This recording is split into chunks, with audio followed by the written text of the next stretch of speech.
মন ভরা দুঃখ থাকলেও মুখ ভরে হাসতে হবে। ডাক্তার বসে আছে তার চেম্বারে। সেখানে চলে এসেছে এক পাগল। এখন ডাক্তারের জিজ্ঞাসা ওই পাগলের কাছে, তুমি পাগল হলে কিভাবে? এখন রোগী বলতেছে, পাগল হয়েছি কি আমি সাধে? আমি এক বিধবা মহিলাকে বিয়ে করেছিলাম। ওই বিধবা মহিলার একটা যুবতী মেয়ে ছিল। তারপর তারপর সেই যুবতী মেয়েকে বিয়ে করলো আমার বাবা।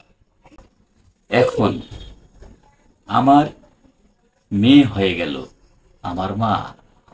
আমি হয়ে গেলাম আমার বাবার শ্বশুর। তার ঘরে হলো একটা মেয়ে, সে হলো আমার বোন।